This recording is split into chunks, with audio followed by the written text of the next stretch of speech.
मैं एक बार अंबेडकर के समय के भारतीय मीडिया को देखने लगा, रिसर्च करने लगा, खोजने लगा। एक मुझे कार्यक्रम करना था राज्यसभा टीवी पर, तो मैं ये खोज रहा था कि अंबेडकर के दौर का मीडिया अंबेडकर को कैसे कवर कर रहा था, अंबेडकर साहब को कैसे वो देख रहा था, या उनके फैसलों को, उनकी बातों को, उनकी किताबों को किस प्रकार ले रहा था। आप ताज्जुब करेंगे कि Indian main stream media Ambedkar के जीवन काल में अंबेडकर को लगभग बायकॉट किए हुए था। और यही कारण है कि अंबेडकर साहब को मूक नायक से लेकर के, और कई उनको 4-5 पत्रिकाएं उन्होंने समय समय पर निकाली, और भले ही उनका सर्कुलेशन कम रहा हो या आर्थिक स्थिति भी कमजोर रही हो, लेकिन उनको लंबे समय तक बीच बीच में कई पत्रिकाओं का संपादन करना पड़ा, संचालन करना पड़ा, और उसके लिए आर्थिक प्रबंधन करना पड़ा। तो ये हाल तो हमारे देश के फ्रीडम स्ट्रगल के दौरान भी था। और देखिए, एक बहुत दिलचस्प बात मुझे अंबेडकर साहब के बारे में मैं कह रहा हूं, हो सकता है आपके दिमाग में कभी आया हो या ना आया हो, लेकिन कई बार सामाजिक वैचारिक आंदोलन ही मूल्यों को, विचारधाराओं को जीवित करते हैं।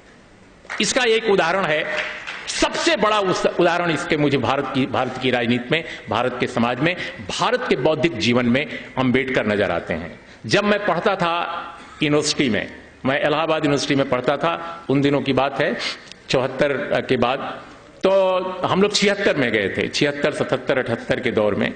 तो इलाहाबाद के जो लोग होंगे जानते होंगे कि इलाहाबाद यूनिवर्सिटी में एक रोड है जिसका नाम है यूनिवर्सिटी रोड, विश्वविद्यालय मार्ग। विश्वविद्यालय मार्ग पर जब हम लोग जाते थे तो उन दिनों दुनिया के तमाम विद्वानों, तमाम स्कॉलर्स की किताबें यूनिवर्सिटी रोड पर दिखती थीं। मार्क्स से लेकर के मनुस्मृति तक, लेनिन से लेकर के गोरकी तक, एरिस्टोटल से लेकर के वाल्जाक तक, टॉल्स्टॉय से लेकर के चेखव तक। लेकिन अंबेडकर की किताबें उस दौर में नहीं मिला करती थी, कम से कम हिंदी क्षेत्र में। मैं अपने क्षेत्र के बारे में कहता हूं, एनिहिलेशन ऑफ कास्ट नाम की जो किताब, जो आज पूरे देश में इतनी पॉपुलर है, इतनी लोकप्रिय है, वह भी मैंने अपने यूनिवर्सिटी के जीवन में इलाहाबाद के किसी दुकान पर मैंने नहीं देखी, क्योंकि अगर देखी होती तो हमने जरूर खरीदी होती। अंबेडकर की किताबें बिल्कुल यूनिवर्सिटी रोड पर किताब की दुकानों पर कहीं दिखती नहीं थी। तो मैं अब फील करता हूं कई बार कि अंबेडकर साहब जब उनका निधन हुआ और जब वो जीवित थे तब भी उनको मारने की कोशिश की गई, और जब वो उनका निधन हो गया तो उनको लगता था कि भारत के इतिहास के नींव में दफना दिया गया, कि अंबेडकर का नाम, अंबेडकर के विचार कभी दिखाई ना पड़े, कभी जीवित ना हो। लेकिन कैसे जीवित हो गए अंबेडकर, और दूसरों से ज्यादा ताकत के साथ जीवित हो गए।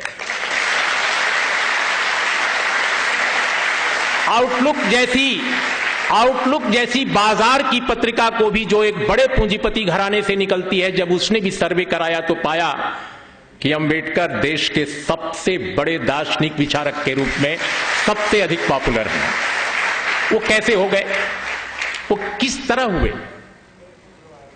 तो मैं एक स्टूडेंट के तौर पे भारतीय इतिहास के, भारतीय राजनीति के एक इतिहासकार, एक छात्र के रूप में जब देखता हूं तो मुझे लगता है कि जो यूनिवर्सिटी रोड पर मुझे अंबेडकर की किताबें नहीं मिला करती थीं, खासकर नॉर्थ इंडिया में, महाराष्ट्र में मिला करती थीं, क्योंकि वहां आंदोलन था, वहां विचार के लोग थे। लेकिन कांशीराम नाम का आदमी अगर इस धरती पर नहीं आया होता,